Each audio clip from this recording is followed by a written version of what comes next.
Welcome back to Judge by the Cover. Today I'm here to talk about my March TBR, which is specifically catered to Realmathon 5.0. And Realmathon is a very large readathon that happens from March 1st to March 31st, and it is hosted by Covers with Cassidy. I will link the video that talks about Realmathon below, as well as her channel. That way you guys can see what it's all about, and you should definitely join. It's so fun. It's very D&D coded.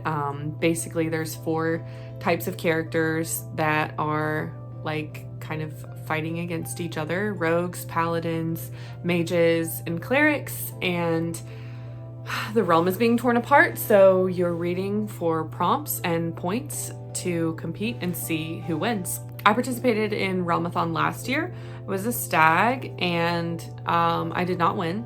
In fact, if I remember correctly, I think we got last. I'm kind of approaching this readathon the same way that I would prefer to approach other readathons, which is to not cater my TBR. I feel like if I do that, there's a lot more pressure on me, and I'm not going to enjoy the books as much, so I just basically have a TBR of things that I want to read. I'm going to talk about my TBR after I talk a little bit more about Realmathon. So other than Cassidy, who leads it, there's 4 teams, and then there's 2 moderators for each team, I guess, or team leads. I am a mage. So specifically for the mages, there are 2 prompts that get you extra 10 points per book that you read. Something that happens in a school or an academic setting, and then a book that has foiling on the cover, so the raised shiny part. And then there's a bonus prompt that everyone can get, no matter what character you are, and that is a book that has a competition or a trial. There's 15 positive prompts and 15 negative prompts, so basically you read your book and you decide, are you going to add points for your team or take away points for your other team? This is so creative. I am so excited to participate in this, and I love that people put on readathons like this for other people to participate in. I can't imagine the work that it takes to go into just the Discord, let alone the other documents, the planning, the Google form, keeping track of everything, sprints. It's so interactive. There's times throughout the entire month where you can interact with people who are hosting. From 7 p.m. on March 13th to 7 p.m. on March 15th, there's a 48-hour readathon. During that time, you get an extra 10 points for every book that you read. It's called the Gala of Peace, so I do plan to read more that weekend than I do any other weekend in the month of March. Side note, I don't feel like I'm starting very strongly because it's March 1st, and I refuse to start a new book until I finish the 2 books that I'm reading right now. I have 100 pages left in Throne of Glass, and then maybe 70 pages left in Throne of Nightmares. Not related. Literally not related at all. Just coincidence that I've chosen to read those at the same time with those special titles, but I predict that both of those will be 5 stars, so that's another story for another time. Before I talk about my TBR, I would like to describe my character. I thought I was just going to come up with a name and kind of what she did, and then I ended up trying to think of what she would look like, and also creating a backstory for her and how she got her powers. So yeah, welcome to this little bit of creative side of my brain, because other than that, I'm very analytical. But I'm a mage, as I said before. Specifically, I'm a hydromancer, so my magic is controlling water as an element and other things related to that I will explain shortly. My name is Calypso Tidevale because why not? Other than wielding water magic, hydromancer, I also have a staff that I use, and then I also have a dragon that I ride to go places, and he's my companion. His name is Windbreaker. Yes, like the jacket. I don't have this memorized. I typed it up.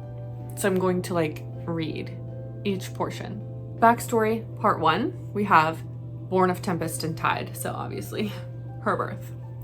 Calypso Tidevale entered the world during a storm so violent that sailors still speak of it in hushed tones. Lightning split the sky in branching veins, rain fell in sheets thick as curtains, and the sea rose high enough to swallow the docks of Tidevale Harbor, the coastal town that would give her its name. Her mother claimed the storm quieted the moment Calypso cried for the first time. Her hair, a striking red that glowed like embers against the gray sea, made her stand out from the start, but it was her connection to water, all water, that marked her as something extraordinary. Even as a toddler, puddles rippled when she walked by, and mist curled around her fingers like affectionate pets. Backstory Part 2, Her Power Awakens. Fast forward. She's 16. Calypso's abilities surged beyond anything her family could hide. A drought struck the region, and while the villagers prayed for rain, Calypso lost control. Clouds gathered from a clear sky, thunder rolled, and a torrential downpour drenched the lands for 3 days. She didn't just call the rain, she summoned a storm. Word spread quickly. Some feared her, others wanted to use her. Her parents, knowing the dangers of both, sent her to the Cerulean Archive, an ancient order dedicated to preserving hydromancer knowledge and training those who could command the waters of the world. I'm obsessed. I want to be her for real. Like, not me. I would like to be Calypso. Like, studying at the Cerulean Archive? Backstory Part 3, Mastery of Powers. At the Cerulean Archive, Calypso learned that her gift was far rarer than anyone realized. Most hydromancers could control one aspect of water, so this includes liquid, ice, mist, or storm. But Calypso could command them all. She trained in the following. First, hydrokinetic shaping, which is bending water into weapons, armor, and other constructs. If you can't tell, I did a lot of research for this. Cryomancy, which is freezing moisture into blades, shields, and entire barriers. Mist weaving, which is cloaking herself in fog, creating illusions, and vanishing entirely. Storm calling, summoning lightning, wind, and rain with terrifying precision. And finally, tide bending, which is sensing currents, emotions, and memories that are carried in water. Next, let's talk about the staff. While at the Cerulean Archive, the ancients bequeathed Calypso with her staff. It was carved from driftwood hardened by ancient magic. It became her conduit for the most volatile spells. She didn't always need it, but when she did, the air itself seemed to tremble. Oh, this makes me want to write a book. Next, part of her backstory. The Rising Darkness. In her early 20s, Calypso left the Cerulean Archive to confront a spreading corruption infecting rivers, lakes, and even the ocean's depths. Something ancient was stirring. It was something that twisted water into poison and storms into weapons. She became a wandering guardian. Some saw her as salvation. Others feared she brought the storms herself. Both were right. Where is she now, you ask? She's me. Just kidding. I wish. Calypso Tidevale is bold, sharp-minded, and unyielding. She rides Windbreaker across storm-torn skies, staff in hand, water swirling around her in living patterns. Although she is young, her power is vast. She is the sea's chosen. She is the storm's voice, and she will not let the world drown in darkness. I am living for this month of March. This is what I imagine she looks like. This is what I imagine she looks like while she's riding Windbreaker. Say I created a mood board on Pinterest. This is the vibe that she would give. And then, of course, this is the, I guess, logo you would say for Realmathon 5.0, the Crucible. And then this is the logo for the mages, which is what I am. And finally, the last thing I would like to do in this video is talk about my TBR. I've broken it down into 3 parts. First, I have 5 books that I own. They are highly anticipated reads, but heavily procrastinated. So meaning I've owned them for a while. I probably bought them the day they were released, but for some reason or another, I haven't read them yet. Then after that, if I somehow finish those, I will read from any of the 5 that I currently have checked out from the library. And then if I somehow finish those, I have 5 more books that are just like next on my TBR that I will read after that. For those 5 highly anticipated but heavily procrastinated reads that I already own, I'm going to show you all of them. So, Alchemized by Sinlin Yu. I know that I'm going to get some points from the foiling. I'm excited for this, but I'm anticipating that it will ruin me. Next is Grimm and Aura, so I'm counting those as 2 separate reads. which feels good to me. I feel good about it in my heart. I'm gonna get the points for that, for foiling already.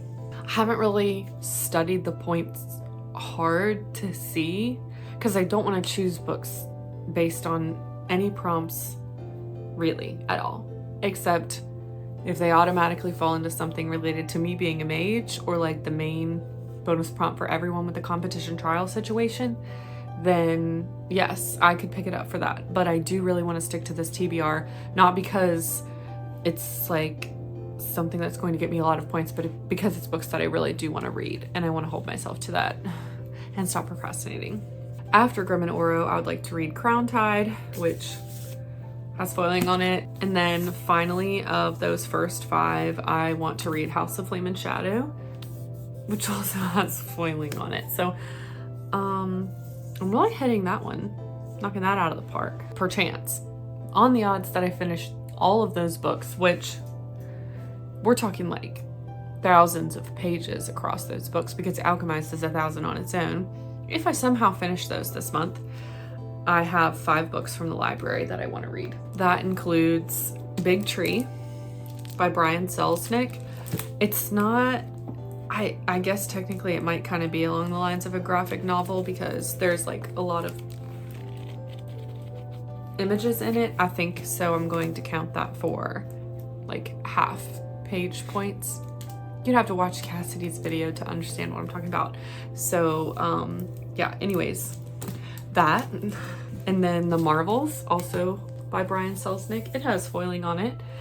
It's gonna be like a similar vibe. It has like words and story in it, but it has a lot of images as well. And the images are beautiful. I've read 2 other books by him that were set up in a similar way, and I liked them, and that's why I'm wanting to read those as well.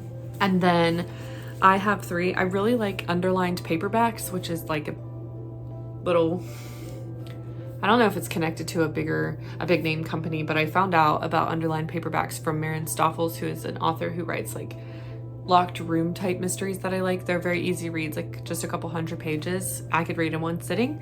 And so I think that's what I might be able to do with these 3. They are by 3 different authors, but they're all like thriller vibes. That's Flight 171,